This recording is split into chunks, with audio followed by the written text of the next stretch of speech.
Greetings, everybody. It's RPG Grandma, and this is still not the right spot. I don't know. I always manage to get this thing in the wrong. It's not centered correctly because I get up and I do stuff.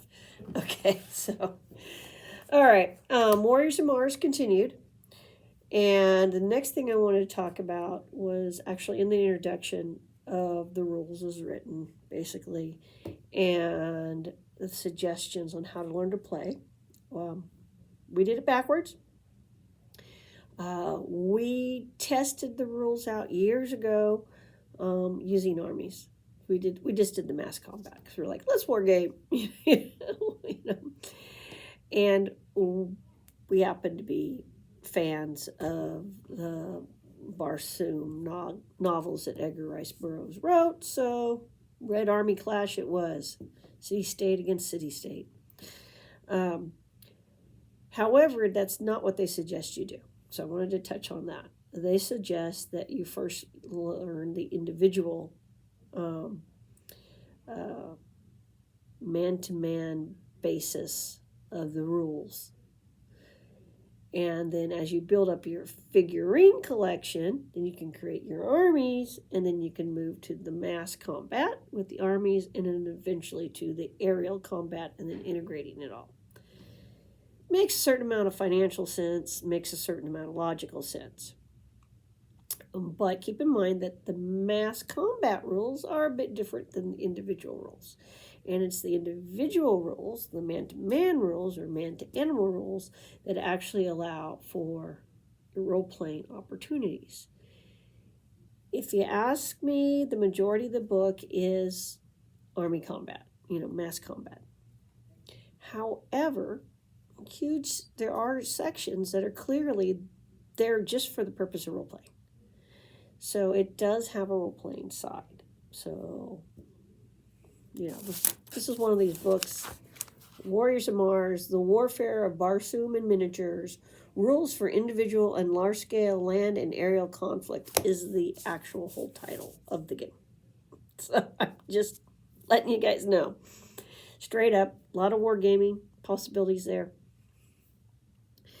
So that's what I'm going to be focusing on, at least in all these beginning things, is actually the role-playing end of it, and learning about the cultures, because that's going to allow you actually to build your city-states and then to set up the campaign as the way they suggest.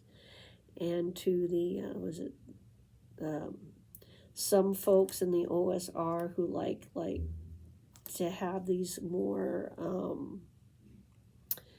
world-arching campaign settings, that you're not just have people adventuring, but you also have players running major things.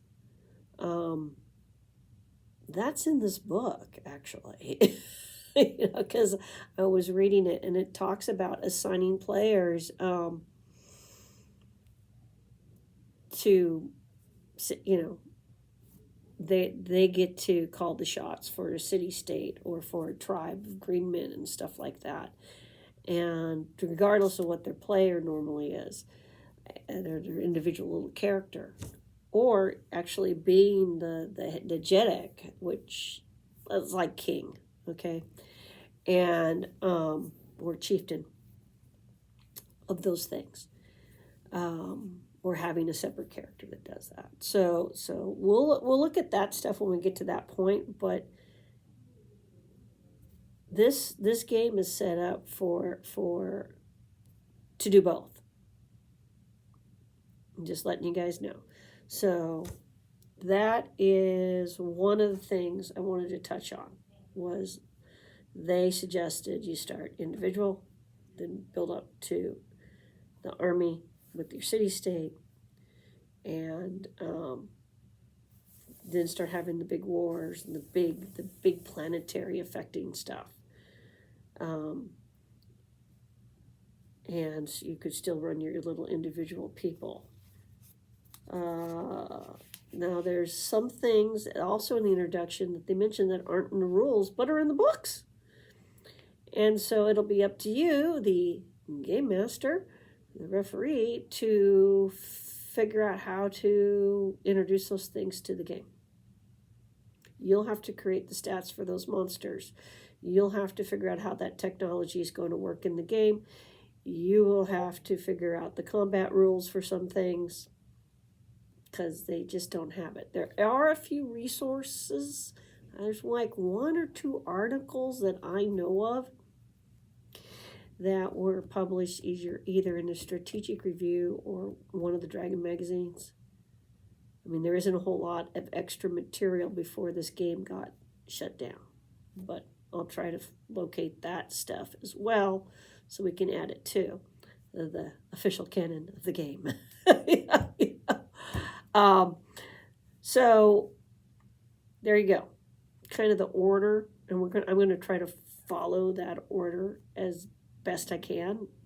But early game, first edition, lots of rough edges. Everybody have a great day, and thanks for tuning in.